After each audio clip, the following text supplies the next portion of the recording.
प्रियंका लाठी बातमीपत्रामध्ये आपल्या सर्वांचं स्वागत। बातम्यांचा वेगवान आढावा घेऊयात, पाहूयात दुपारच्या 100 बातम्या। खासदार संजय राऊत यांना घरात घुसून मारण्याची धमकी शिवसेना शिंदे पक्षाचे आमदार राजेश मोरे यांनी दिली। त्यामुळे आता संजय राऊत यांच्या भांडुप येथील मैत्री निवासस्थानाबाहेर मोठा पोलीस बंदोबस्त तैनात। खासदार संजय राऊतांना धमकी देणाऱ्या शिवसेना आमदार राजेश मोरे यांच्या विरोधात ठाकरे गटाच्या महिला पदाधिकारी आक्रमक झाल्यात। महिला पदाधिकाऱ्यांनी आमदार राजेश मोरे यांच्या विरोधामध्ये जोरदार घोषणाबाजी केली। दादा ताई पुन्हा एकत्र व्हा असे पोस्टर नागपूरमध्ये राष्ट्रवादी कार्यकर्त्यांनी लावलेत। दादा ताई एक व्हा असा पोस्टरमध्ये उल्लेख करण्यात आलाय। तर झाले गेले गंगेला मिळू द्या, नतमस्तक होऊन विनंती करतो असं देखील पोस्टरमध्ये लिहिलंय। भंडाऱ्याचे पालकमंत्री पंकज भोयर यांनी उद्या जनता दरबाराचं आयोजन केलंय। यावेळी नागरिकांच्या समस्या ऐकून त्यावर त्वरित मार्गदर्शन आणि समस्यांचं निराकरण करण्यात येणार आहे। बंजारा समाजाला एसटी आरक्षणात समाविष्ट करण्याच्या मागणीसाठी बंजारा समाजाचे नेते गोरखनाथ राठोड यांनी मागील 6 दिवसांपासून उपोषण केलं होतं। अखेर भाजप आमदार संजय केनेकर यांनी मध्यस्थी करत काही मागण्या मान्य केल्यानंतर हे उपोषण स्थगित करण्यात आलं। रत्नागिरीमध्ये स्थानिक स्वराज्य संस्था निवडणुकांचा पडघम वाजण्यास सुरुवात झाली आहे। रत्नागिरी नगर परिषदेच्या निवडणुकीच्या दृष्टीने भाजपच्या माजी नगरसेवकांनी मोर्चे बांधणीला सुरुवात केली। यावेळी स्वच्छता कर्मचाऱ्यांना त्यांनी स्वच्छता साहित्याचं वाटप केलं।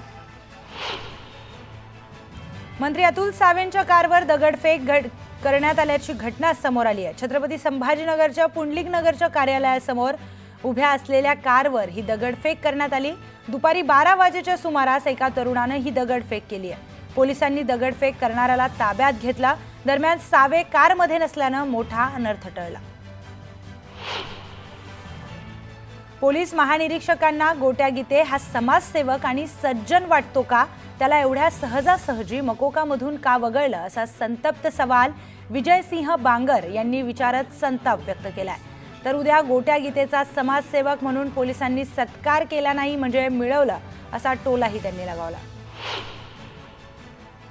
जालन्यात येत्या 24 तारखेला धनगर समाज मोर्चा काढणार असा इशारा देण्यात आलाय। धनगर समाजाला एसटी आरक्षण द्यावं या मागणीसाठी दीपक बोऱ्हाडे यांनी उपोषण सुरू केलंय। या उपोषणाचा आज 4था दिवस आहे। तर 24 सप्टेंबर पासून आरक्षण न दिल्यास आंदोलन माझ्या हातात नसेल असा थेट इशारा बोऱ्हाडेंनी दिलाय। जळगावच्या धरणगावमध्ये राष्ट्रवादी शरद पवार पक्षाकडून पडळकरांच्या विरोधात निषेध आंदोलन करण्यात आलं। जयंत पाटलांवर केलेल्या वक्तव्याच्या निषेधार्थ शरद पवार गटाचे कार्यकर्ते आक्रमक झाले। भिवंडीत युवक काँग्रेसच्या वतीने वोट चोर गद्दी छोड या बॅनरखाली पालिकेच्या मुख्य गेट समोर स्वाक्षरी मोहीम राबवून जोरदार निदर्शनं करण्यात आली। यावेळी वोट चोर गद्दी छोड, नोकरी चोर गद्दी छोड अशा घोषणा देण्यात आल्या। छत्रपती संभाजीनगरमध्ये 105 वर्षीय स्वातंत्र्य सैनिकांचं अखेर उपोषण सुटलंय।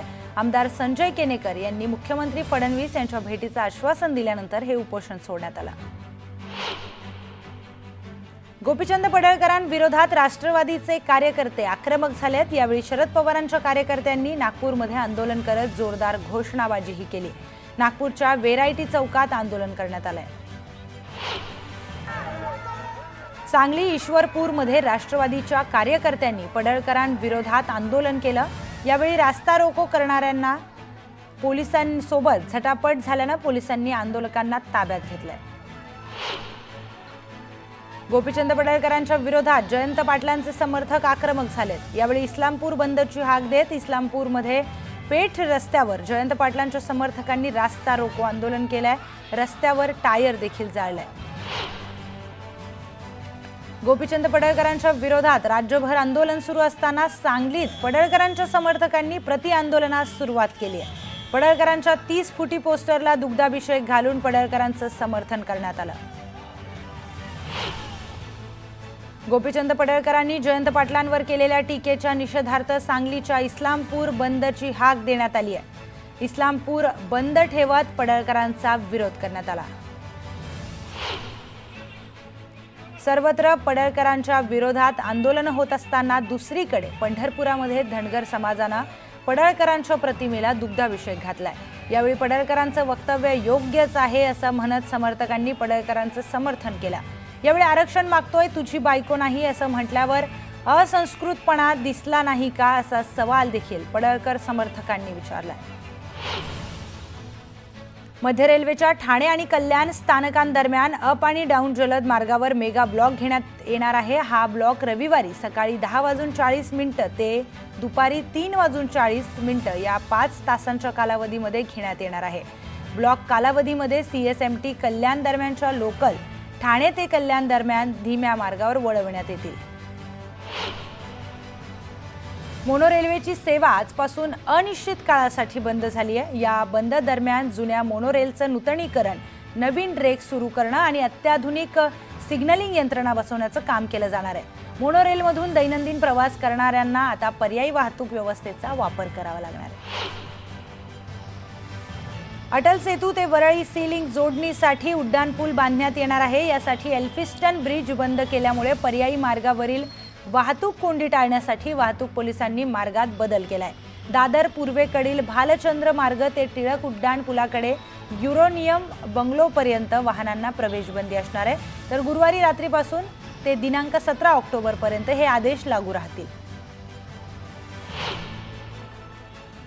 वडाळा कासार वडवली मेट्रो 4 मार्गिकेच्या पहिल्या टप्प्याच्या मार्गावर मेट्रो गाडीच्या चाचणीला येत्या सोमवारी सुरुवात होणार आहे। मुंबई महानगर प्रदेश विकास प्राधिकरणाने आता या मार्गावर तयारी सुरू केली आहे। त्यामुळे आता या मार्गाचा गायमुख ते कॅडबरी जंक्शन हा मार्ग सुरू होण्याच्या दृष्टीने आणखी एक महत्त्वाचं पाऊल पडलंय।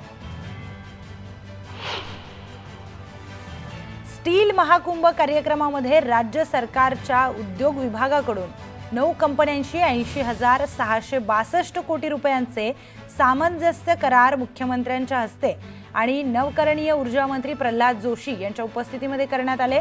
या करारामुळे राज्यात 40,000वरून अधिक रोजगार निर्मिती होणार आहे।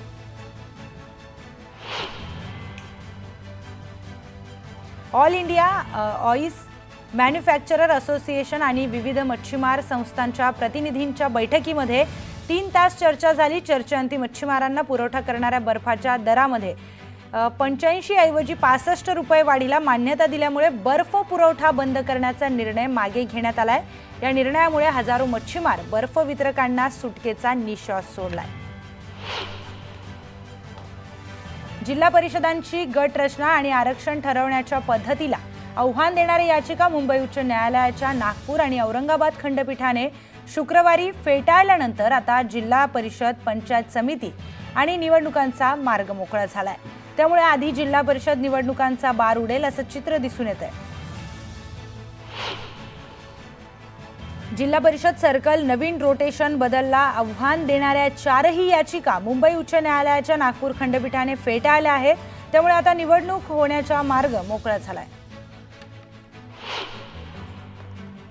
मुंबई उच्च न्यायालयाला एका आठवड्यामध्ये दुसऱ्यांदा बॉम्बच्या धमकीचा मेल आला। सखोल तपासानंतर ही अफवा असल्याचं निदर्शनास आल्यानं अधिकाऱ्यांनी सांगितलंय। पण या प्रकरणी पोलिसांनी अज्ञात व्यक्तीविरोधामध्ये गुन्हा दाखल केलाय। चोखंदळपणे निवडलेली रिटेल दुकानं, प्रशस्त पार्किंगसह रिअल इस्टेट प्रकल्पातून नवी विमानतळं, मोठा महसूल मुंबईला मिळणार आहे। नॉन एअरो सुविधांमुळे भारताची विमानतळं स्वयंपूर्ण व्यापारी परिसंस्था बनत असल्याचं चिन्ह असल्याचं नवी मुंबई विमानतळ कंपनीने म्हटलंय। नवी मुंबईला जोडणाऱ्या अटल सेतूवरील नवीन मुंबईच्या दिशेने रस्त्याची लोकार्पणानंतर अवघ्या काही महिन्यांमध्ये दुरावस्था झाली आहे। रस्त्यावर खड्डे पडले आहेत। तर अतिरिक्त महानगर आयुक्त आणि प्रकल्प प्रमुख विक्रम कुमार यांनी शुक्रवारी या रस्त्याची पाहणी केली। यावेळी खड्डे पडलेल्या रस्त्याची 5 दिवसांमध्ये दुरुस्ती करण्याचे आदेश त्यांनी कंत्राटदाराला दिले। तर पावसाळ्यानंतर व्यापक दुरुस्तीचं काम हाती घेतल्याचेही आदेश कंत्राटदारास यावेळी देण्यात आले। नवरात्र उत्सवाच्या काळामध्ये वाहतूक सुरळीत राहावी यासाठी मुंबईमध्ये 10 चाकी ट्रक आणि त्यापेक्षा जास्त अवजड वाहनांवर तात्पुरती बंदी घालण्यात आली। आजपासून 2 ऑक्टोबर या काळामध्ये सकाळी 6 ते रात्री 12 पर्यंत ही बंदी लागू असेल।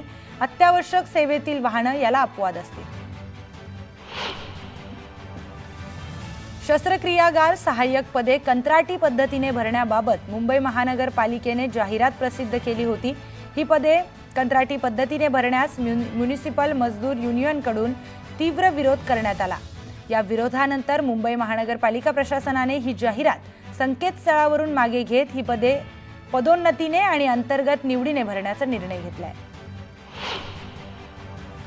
पुणे शहरातील रस्त्यांवर होणारी अतिक्रमणे, जागोजागी पडलेले खड्डे, तुंबलेली गटारे यासह नागरिकांना भेडसावणाऱ्या अन्य समस्यांची जाणीव अधिकाऱ्यांना व्हावी यासाठी अधिकाऱ्यांनी आता थेट रस्त्यांवर उतरण्याचे आदेश महापालिका आयुक्त नवल किशोर राम यांनी दिलेत। काही ठिकाणी महापालिका आयुक्त हे स्वतः भेट देणार आहेत। औषधांवरील वस्तू आणि सेवा करात कपात करण्यात आल्यानंतर औषध नियंत्रकांनी कंपन्या आणि वितरकांना सुधारित किमतीमध्ये ग्राहकांपर्यंत औषधे पोहोचवण्याचे निर्देश दिलेत। सर्व औषध विक्रेत्यांच्या सहकार्याने ग्राहकांना 22 सप्टेंबरपासून स्वस्त औषधे उपलब्ध करून देण्याचे पाऊल उचलले। यामुळे जुनी किंमत असलेली औषधे देखील नवीन किमतीमध्ये ग्राहकांना मिळतील। सोलापुरात झालेल्या अतिवृष्टीमुळे तब्बल 1,66,000 हेक्टरवरील खरीप पिकांचं नुकसान झालंय। पावसाने उघडीप दिल्यानं पंचनामे सुरू करण्यात आले असून आठवडाभरात नुकसानीचा अंतिम अहवाल येण्याची शक्यता वर्तवण्यात येते। सोलापूर जिल्ह्यात अतिवृष्टीमुळे मोठ्या प्रमाणात नुकसान झालंय। म्हाडा तालुक्यातील सीना नदीकाठच्या गावात पूरस्थितीमुळे मोठं नुकसान झाल्यानं आमदार अभिजित पाटलांनी पाहणी करत सरसकट पंचनामे करण्याचे आदेश दिलेत। नांदेड जिल्ह्यात पूर आणि अतिवृष्टीमुळे मोठ्या प्रमाणात पिकांचं नुकसान झालंय। जिल्ह्यातील तब्बल 7 लाख हेक्टरवरील पिकांचं नुकसान झालं असून शासनानं हेक्टरी केवळ 8,500ची मदत जाहीर केली आहे। मात्र पेरणीचा हेक्टरी खर्च किमान 20,000 येत असल्यानं मिळणारी मदत तुटपुंजी असल्यानं बळीराजा हवालदिल झालाय। हिंगोलीच्या सेनगाव तालुक्यामध्ये मोठ्या प्रमाणात शेतकऱ्यांनी झेंडू पिकांचं उत्पादन घेतलं। मात्र सोसाट्याच्या वाऱ्यासह झालेल्या मुसळधार पावसामुळे झेंडू फुलांचं मोठं नुकसान झालंय। हातात तोंडाशी आलेला घास हिरावल्यानं शेतकरी हवालदिल झालाय। राज्यभरात झालेल्या अतिवृष्टीमुळे शेतकऱ्यांसह शेतीचं अतोनात नुकसान झालं। मात्र अद्यापही सरकारकडून मदत जाहीर झाली नाही किंवा पंचनामे देखील झाले नाहीत। त्यामुळे सरकारनं तातडीने पंचनामे करून शेतकऱ्यांना दिलासा द्यावा अशी मागणी अजित नवलेंनी केली आहे। सोलापूरच्या अक्कलकोट तालुक्यामध्ये मुसळधार पाऊस बरसला। सतत पडणाऱ्या पावसामुळे शेतकऱ्यांच्या शेतात पाणीच पाणी झालंय। शिरवळ बादोला गावाजवळील रस्ता देखील वाहून गेलाय। गंगापूर तालुक्यातील शिल्लेगाव परिसरामध्ये पावसानं हाहाकार माजवला। त्यामुळे मोठ्या प्रमाणामध्ये नुकसान झालंय। जवळपास 200 एकर शेतात पाणी साचल्यानं शेतकरी देखील हवालदिल झालाय। टोमॅटोच्या शेतात सर्वत्र चिखल झाल्यानं टोमॅटो पीक पूर्णपणे उद्ध्वस्त झालंय। धाराशिव जिल्ह्याला पावसानं चांगलंच झोडपून काढलंय। त्यामुळे गाजराचं गाव म्हणून प्रसिद्ध असलेल्या भांडगाव या गावातील गाजर उत्पादक शेतकरी आर्थिक अडचणीत सापडलाय। गाजर पिकांचं मोठं नुकसान झाल्यानं शेतकरी देखील अडचणीत सापडलाय।